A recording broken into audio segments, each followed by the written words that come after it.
주님께서 여러분과 함께 또한 사자 함께 하소서. 성 마테오가 전한 거룩한 복음입니다.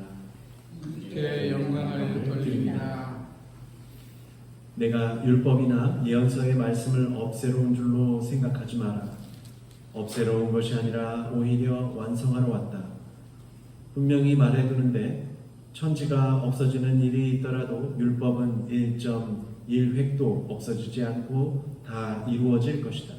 그러므로 가장 작은 계명 중에 하나라도 스스로 어기거나 어기도록 남을 가르치는 사람은 누구나 하늘나라에서 가장 작은 사람 대접을 받을 것이다.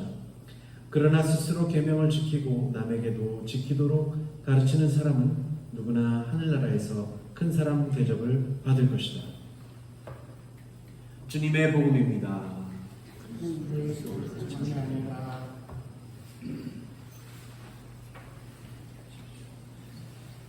성부와 성자와 성령의 이름으로 아멘. 새 술은 뭐죠? 새 술은 새 부대에 담는다라는 말씀을 다 알고 계십니다. 아마도 사람들은 예수님께서 이제 하느님 나라가 도래할 것을 선포하셨기 때문에 이제 구약의 율법은 폐기되어야 하는 것으로 여겼을 것입니다.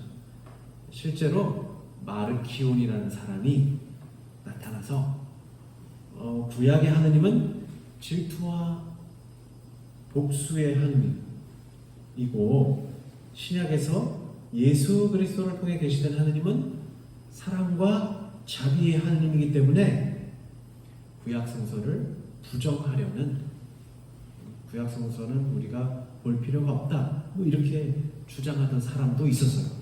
한 100년, 그러니까 서기 100년 좀 지나서 그랬습니다. 구약의 율법은 폐기된다.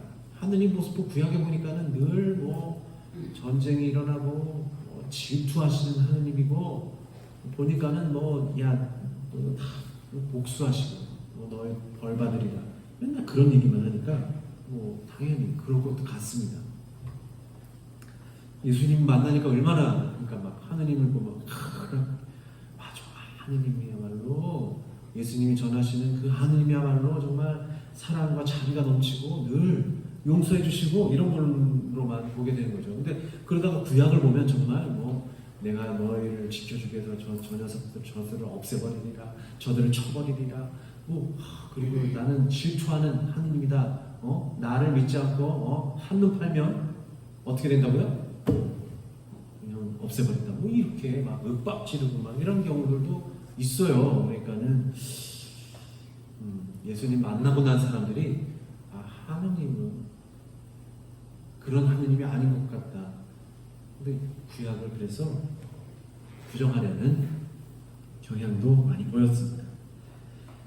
오늘 복음은 산상설교에 속하는 대목입니다. 산상설교. 마태오복음 5장은 그래서 이제 진복선언이라고 하죠. 행복선언이라는 말도 그렇습니다. 마음이 가난한 사람들은 행복하다. 다 들으셨죠? 지금 슬퍼하는 사람은 행복하다. 이런 의미를 있습니다. 이런 마음이 가난한 사람들은 행복하다, 슬퍼하는 사람은 행복하다, 또 나 때문에 고통받고 감옥에 갇힌 사람은 행복하다, 이런 것들은 파격적으로 좀 보입니다. 파격적인 선언으로 보이기 때문에 사람들은 예수님의 복음이 참 신선하다, 그리고 뭔가가 좀 획기적인 변화가 일어날 것 같다라고 여겼죠. 그래서 정말로 예수님을 통해서 놀라운 가르침과 다양한 기적들이 보여지면서 하느님 나라가 이제 곧 도래할 것으로 알아들었습니다. 그렇기 때문에 오늘 복음은 어쩌면 뜨거운 어떤 그런 마음과 열정에다가 그냥 찬물을 끼얹는 듯한 느낌이 들 수도 있어요. 왜요? 율법에 1.1획도 없어지지 않을 것이다. 내가 그걸 없애러 온 줄 알았냐? 아니다. 없애러 온 것이 아니라 그 율법은 원래의 의미대로 다 이루어질 것이다 하는, 그래서 선포를 하셨죠. 그래서 율법의 완성에 대한 예고를 하시니까 사람들의 마음은 이 구약의 그 율법이라면 되게 뭐 딱딱할 것 같고 뭐 이런 것들을 좀 이렇게 획기적으로 없애버리시고 막 이럴 줄 알았더니 그게 아니라는 거예요. 그리고 예수님의 이 선포, 오늘 선포하신 것들은 한 개인, 예수님 혼자 개인의 선포가 아니라 하느님께서 하신 약속이었고 하느님의 직접적인 선포인 것이죠. 그래서 오늘 신명기 들으셨지만 율법을 지키는 사람과 가르치는 사람이 따로 있는 것이 아니듯이 예수님의 말씀도 율법을 말만 하고 남을 가르치는 것이 아니라 자기 스스로 지키는 것이 우선이다라고 강조하십니다. 우리가 법이란 실제로 적용되는 것을 목표로 하는 것입니다. 그 법이 우리의 소중하다고 하니까 소중하니까 어떻게 해요? 가만히 모셔두고 또 야 법이 이렇게 소중한 건데 내 법이 옳으냐 네 법이 옳으냐 이렇게 토론하기 위해 있는 것이 아닙니다. 실제로 법이 적용된다는 의미는 상황에 따라서 어떤 법을 거기에 적용시킬까 따지는 것도 있겠지만 법은 실제적인 효력이 생긴다는 것입니다. 그래서 바리사이파와 율법학자들에 대한 예수님이 그들에 대해서 예수님께서 이제 비판을 하시는데 이 사람들 바리사이파와 사람들과 율법학자들이 늘 그들이 법 위에서 다른 사람들을 죄인으로 만들고 자신은 쏙 빠져버렸다는 것이었습니다. 비단 바리사이파와 율법학자들만 해당된다기보다는 사실 나 자신에게도 해당됩니다. 나 자신에게도 해당됩니다. 그래서 뭐 그렇죠. 우리가 뭐 보면 저 사람은 늘 저렇게 기도도 안 하고 저러고 있다. 그리고 이런 우리가 어떤 기도 모임을 주면 기도 모임을 빨리 만들어주세요. 그렇게 막 정화를 치는 분들도 계세요. 그러세요? 예, 그러시죠. 그러면 뭐라 하는지 아세요? 그러면 나오셔야죠. 저는 바빠서 못 나와. 그렇게 되는 경우를 봤어요. 그런 경우를 볼 때 아니 그렇게 그러니까 자기는 빠지고 남들은 열심히 해야 된다. 뭐 이렇게 판단하시는 분들도 계시는 것 같습니다. 물론 우리 지금 저희 앞에 계신 분들 당연히 그렇지 않으시죠. 법이란 그래서 실제적인 효력, 적용이 되어서 그것이 어떻게 효력을 발생하는가가 중요한 것입니다. 그래서 율법이란 원래 하느님께서 이스라엘 백성들을 지켜주시기 위해서 내려주신 법이었습니다. 이 율법이란 생명과 관련이 있는 것이지 누군가의 잘잘못을 따지기 위한 것은 아니었어요. 물론 뭐 잘못 저지르면 그 법에 따라서 벌도 받고 하겠지만 그건 부차적인 것이고 생명을 지켜주기 위한 것입니다. 그리고 그 법을 지킴으로써 우리는 하느님께서 주신 법이 생명의 법임을 하느님의 강력한 사랑의 한 표현이었음을 깨닫습니다. 이 법은 단순한 법이 아니라 하느님의 입김이었습니다. 그래서 그 입김이 우리의 마음과 영혼에까지 이렇게 뿌리 내려서 우리를 살리신 양식이었습니다.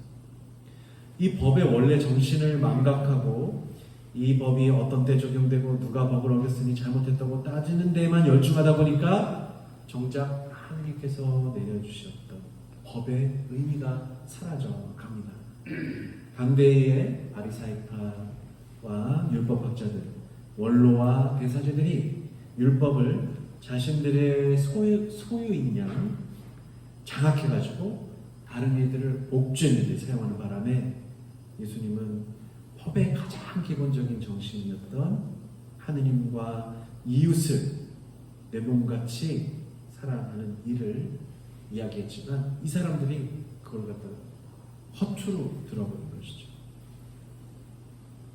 그래서 그럼 법을 지키게 되면 하느님의 자비심과 생명이 우리 안에서, 내 안에서 효력이 생겨나는 것이죠.